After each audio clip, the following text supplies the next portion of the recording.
दोस्तों जब भी कोई ट्रेडर ब्रोकेज दे देकर परेशान हो जाता है तो उसके मन में यही ख्याल आता है कि क्यों ना वो किसी जीरो ब्रोकेज वाले ब्रोकर पर शिफ्ट हो जाए। तो अगर आप भी फ्लैट ट्रेड जो कि एक जीरो ब्रोकेज वाला ब्रोकर है उस पर शिफ्ट होने की सोच रहे हैं तो आपको बहुत सारे सवाल परेशान कर रहे होंगे, जैसे कि क्या सच में फ्लैट ट्रेड एक जीरो ब्रोकेज वाला ब्रोकर है, उसमें कोई हिडन चार्जेस तो नहीं है, उसका ऐप कैसा है, उसमें फीचर क्या क्या आते हैं, जो फीचर आपको चाहिए उसमें अवेलेबल है या नहीं है, उसमें कोई ग्लिच तो नहीं आता, और भी बहुत सारे सवाल आपको परेशान कर रहे होंगे। अगर ये सारे सवाल आपके मन में भी आ रहा है तो ये वीडियो बिल्कुल आप ही के लिए है, क्योंकि इस वीडियो में मैं आपको फ्लैट ट्रेड का ब्रोकरेज चार्ज और हिडन चार्ज तो बताऊंगा ही बताऊंगा, साथ में मैं आपको इसके ऐप का फुल डेमो देने वाला हूं, जिससे आप ये देख और समझ सके कि फ्लैट ट्रेड का ऐप कैसा है, उसमें क्या क्या फीचर अवेलेबल है, आपको जो फीचर चाहिए वो फीचर है या नहीं है। और साथ में मैं अपना 3 साल का पूरा एक्सपीरियंस आपके साथ शेयर करने वाला हूं कि मेरा एक्सपीरियंस फ्लैट ट्रेड के साथ कैसा रहा है। तो चलिए वीडियो शुरू करते हैं और ये देख लेते हैं फ्लैट ट्रेड का ब्रोकरेज चार्ज क्या क्या लगता है, इसमें कोई हिडन चार्जेस वगैरह तो नहीं है। लेकिन वीडियो शुरू करने से पहले आपसे एक रिक्वेस्ट है, अगर आपको ये वीडियो अच्छा लगे तो वीडियो को लाइक कीजिएगा और मेरे चैनल को सब्सक्राइब करना मत भूलिएगा। दोस्तों फ्लैट ट्रेड का ब्रोकरेज चार्ज जानने के लिए अभी हम फ्लैट ट्रेड के ऑफिशियल वेबसाइट पे आ चुके हैं। यहाँ पे आने के बाद में आपको सीधा दिखता है कि यहाँ पे ब्रोकरेज जीरो है, लेकिन इसको हम डिटेल में समझेंगे। डिटेल में समझने के लिए आपको यहाँ पे प्राइसिंग पे क्लिक करना पड़ेगा। प्राइसिंग पे क्लिक करने के बाद में आपको यहाँ पे दिखेगा कि ये अपना बता रहे हैं कि वाई फ्री ब्रोकरेज, मतलब ये क्यों दे रहे हैं फ्री ब्रोकरेज। उसके बाद ये एक्सप्लेन कर रहे हैं कि क्या ये पैसे नहीं कमा रहे हैं या कमा रहे हैं तो किस तरीके से कमा रहे हैं। तो आप अगर चाहें तो ये पढ़ सकते हैं। अभी हम फिलहाल चलते हैं डायरेक्ट ब्रोकरेज चार्जेस पे। तो यहाँ पे आप देखेंगे कि तो बिल्कुल जीरो ब्रोकरेज है। All order equity intraday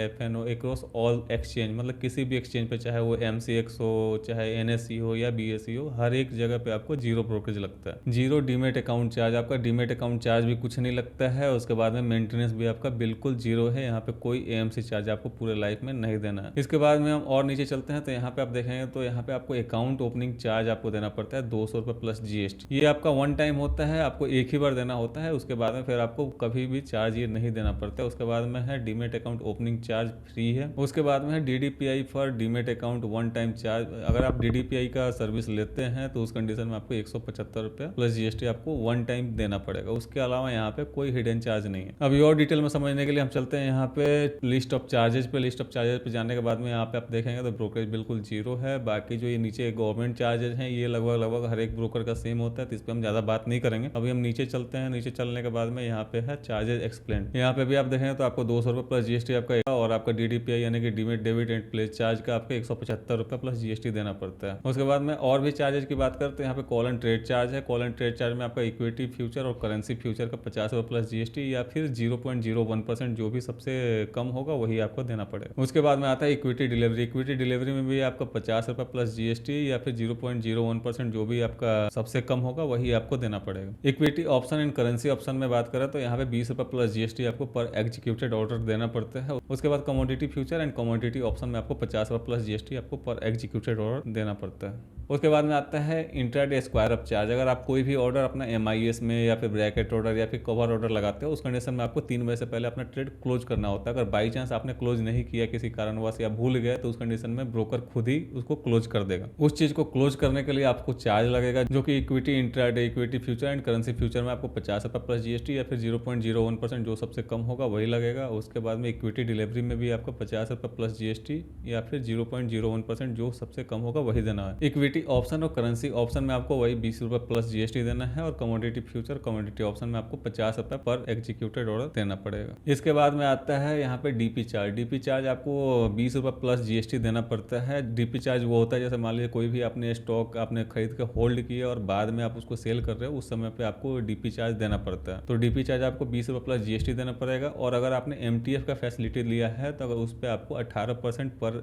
annum के हिसाब से आपको इंटरेस्ट पे करना है। उसके बाद में यहाँ पे प्लेज और अनप्लेज चार्ज आपको 20 रुपये प्लस जीएसटी लगता है। यानी कि आपने कोई भी स्टॉक या म्यूचुअल फंड वगैरह आपने बाई करके होल्ड किया हुआ, अगर आप चाहते हैं उसको प्लेज करके अपना मार्जिन लेने के लिए तो उस कंडीशन में भी आपको 20 रुपये प्लस जीएसटी लगेगा। और अगर आप चाहते हैं उसको अनप्लेज करके फिर सेल करने के लिए उस कंडीशन में भी आपको 20 रुपये प्लस जीएसटी आपको अनप्लेज चार्ज देना पड़ेगा। उसके बाद में आता है एएमसी चार्ज। एएमसी चार्ज आपका बिल्कुल जीरो है, कोई भी इसमें चार्जेज नहीं है। उसके बाद में है लेट पेमेंट चार्ज, यानी कि अगर आपका कोई भी डेबिट बैलेंस है उस पर आप लेट कर रहे हो पेमेंट करने में तो आपको वो 18% पर एनम के हिसाब से आपको चार्ज किया जाएगा। दोस्तों अभी आपने जाना फ्लैट रेट के सभी चार्जेस के बारे में। अब चलिए मैं आपको दिखाता हूँ फ्लैट रेट का ऐप कैसा है, उसमें क्या क्या फीचर मिलता है। उसके लिए हम सबसे पहले चलते हैं फ्लैट रेट के ऐप पे। दोस्तों ये मैंने फ्लैट ट्रेड का ऐप ओपन कर लिया है। इसका इंटरफेस कुछ इस तरीके का दिखता है, जहाँ पे सबसे पहले आपको यहाँ पे वॉच लिस्ट मिल जाता है। वॉच लिस्ट में आप कोई नया स्टॉक या ऑप्शन ऐड भी कर सकते हैं, नया वॉच लिस्ट बना सकते हैं। जैसे मान लीजिए इसी वाले वॉच लिस्ट में मेरे को एक्सिस बैंक का स्टॉक ऐड करना है, तो उसके लिए मैं यहाँ पे लिखूंगा एक्सिस बैंक, AXIS, और ये आ गया बैंक। यहाँ पे आपको एक्सिस बैंक का इक्विटी दिख रहा है, इस पे आप प्लस वाले आइकन पर क्लिक करेंगे तो आपका ये आपके वॉच लिस्ट में आ जाएगा। तो इसी तरीके का इस्तेमाल करके आप भी अपना वॉच लिस्ट बना सकते हैं या वॉच लिस्ट में अपना स्टॉक या ऑप्शन ऐड कर सकते हैं। उसके बाद में आता है दोस्तों यहाँ पे ऑर्डर में आप जितने भी पेंडिंग ऑर्डर होंगे आप यहाँ पे पेंडिंग ऑर्डर में दिख जाएगा। एग्जीक्यूटेड में आपको एग्जीक्यूटेड ऑर्डर दिख जाएगा। उसके बाद में यहाँ पे GTT और बास्केट ऑर्डर का भी आपको ऑप्शन मिल जाता है। बास्केट ऑर्डर में आपको 2 या 2 से ज़्यादा स्टॉक हो या ऑप्शन हो, आपको अगर एक साथ ट्रेड करना है तो आपको बास्केट ऑर्डर बना के ही ट्रेड करना होता है। तो आपको यहाँ पे बास्केट ऑर्डर मिल जाता है, आप यहाँ से नया बास्केट भी बना सकते हैं। उसके बाद में यहाँ पे आ जाता है SIPs और उसके बाद में वेब हुक। अगर आप वेब हुक का इस्तेमाल करेंगे तो आप ट्रेडिंग व्यू के साथ जोड़ के आप इसको चला सकते हैं। इसके बाद आता है दोस्तों यहाँ पे पोर्टफोलियो में यहाँ पे आपको 2 सेक्शन दिख रहे हैं, एक पोजीशन और एक होल्डिंग। पोजीशन में आपको आज के जितने भी ट्रेड होंगे उसके आपको PNL दिख जाएगा यहाँ पे कि आपको उसमें प्रॉफिट चल रहा है या लॉस चल रहा है। और आपके होल्डिंग में आपके जितने भी होल्डिंग होंगे, जैसे कोई भी अगर आपने शेयर बाई करके होल्ड कर रखा है तो वो सब कुछ आपको यहाँ पे देखने को मिल जाता है। उसके बाद में आता है यहाँ पे आपको प्रोफाइल सेक्शन में आप जाएंगे तो आपको यहाँ पे फंड ऐड करने का भी ऑप्शन मिल जाता है। यहीं से आप फंड ऐड भी कर सकते हैं, विड्रॉल भी कर सकते हैं। उसके बाद में आता है यहाँ पे थीम चेंज करने के लिए, तो आप यहाँ पे डार्क थीम या लाइट थीम जैसा आप चाहें वहाँ रख सकते हैं। और उसके बाद में आप यहाँ से पासवर्ड वगैरह चेंज कर सकते हैं। उसके बाद सबसे लास्ट में आता है यहाँ मोर पे क्लिक करते हैं। मोर पे क्लिक करने के बाद में जैसे मार्केट मूवर्स यहाँ पे मिल जाता है। जैसे आप देखना चाहें कि आज का टॉप गेनर कौन है, टॉप लूजर कौन है, एक्टिव बाई वॉल्यूम कौन है, उसके बाद में एक्टिव बाई वैल्यू कौन है, तो आप यहाँ से देख सकते हैं और एनालिसिस कर सकते हैं कि आपको किस में ट्रेड करना है, किस में नहीं करना है। उसके नीचे आता है कंटेंट एंड एनालिसिस। उसमें आप जैसे rise and fall, volume shocker, ये सब कुछ आपको यहाँ पे देखने को मिल जाता है। तो आप इसके थ्रू एनालिसिस करके आप अपना ट्रेड ले सकते हैं। उसके नीचे आपको यहाँ पे लेजर मिल जाता है। लेजर में आप जितने भी आपके लेजर बैलेंस वगैरह जो भी चल रहा होगा, प्रॉफिट एंड लॉस, ये सब कुछ आप देख सकते हैं। यहाँ पे नया वेरीफाइड PNL का भी ऑप्शन मिल जाता है। उसके नीचे आता है IPO में आप जितने भी अभी नए IPO लॉन्च हो रहे हैं ये सब कुछ आपको यहाँ पे देखने को मिल जाता है। उसके नीचे आप आएंगे तो यहाँ पे exchange message, pre market analysis, post market analysis और भी बहुत सारे चीज़ आपको मिल जाते हैं। आप यहाँ से ब्रोकरेज कैलकुलेट करना चाहे तो वो भी कर सकते हैं। आप यहाँ से मार्जिन कैलकुलेट करना चाहे तो वो भी कर सकते हैं।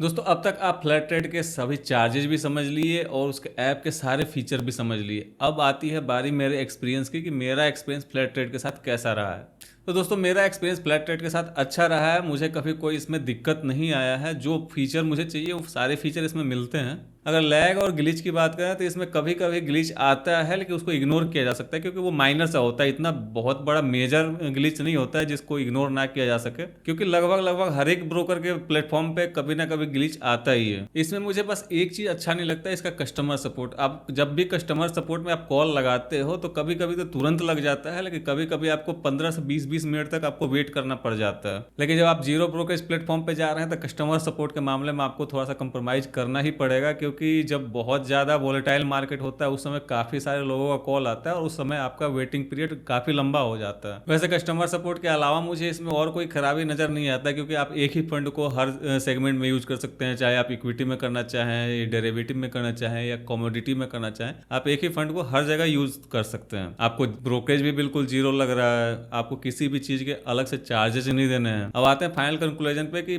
फ्लैट ट्रेड ऐप आपके लिए सही है या नहीं है। तो इसका जवाब ये है दोस्तों कि फ्लैट ट्रेड आपके लिए बिल्कुल परफेक्ट है, कोई इसमें इशू नहीं है, क्योंकि आप एक बार जब अकाउंट ओपन करवा लेते हो उसके बाद में आपको कोई भी चार्जेस नहीं देना है। और ग्लिच भी इसमें बहुत ही माइनर आता है, कभी कभी आता है, तो उसको आप इग्नोर कर सकते हैं। और आपके जानकारी के लिए मैं ये बता देना चाहता हूँ, ये वीडियो ना ही फ्लैट ट्रेड की तरफ से स्पॉन्सर्ड है और ना ही इस वीडियो को बनाने के लिए मुझे कोई पैसे मिले। ये जो भी रिव्यू है ये मेरा जेन्युइन ओपिनियन है और मेरा जेन्युइन एक्सपीरियंस मैं आपको शेयर कर रहा हूँ। तो अगर आप भी अपने डीमैट अकाउंट फ्लैट ट्रेड के साथ ओपन करना चाहते हैं तो इसका अकाउंट ओपनिंग लिंक मैंने डिस्क्रिप्शन और कमेंट में पिन कर रखा है, जिस पे आप क्लिक करके सिर्फ 2 मिनट के अंदर अपना डीमैट अकाउंट ओपन करवा सकते हैं। दोस्तों और एक इंपॉर्टेंट बात मैं आपको बताना चाहता हूं, मेरा इसी चैनल पे बहुत ही जल्द स्टॉक मार्केट का लर्निंग सीरीज स्टार्ट होने वाला है, जिसमें आपको स्टॉक से लेकर ऑप्शन तक के सारे लर्निंग वीडियोज फ्री में इसी चैनल पे आपको सीरीज में देखने को मिलेंगे। तो अगर आपने अब तक इस चैनल को सब्सक्राइब नहीं किया तो अभी सब्सक्राइब कर लें, ताकि आने वाले हर एक वीडियो आपको सबसे पहले मिलता रहे। आज की वीडियो में बस इतना ही। धन्यवाद।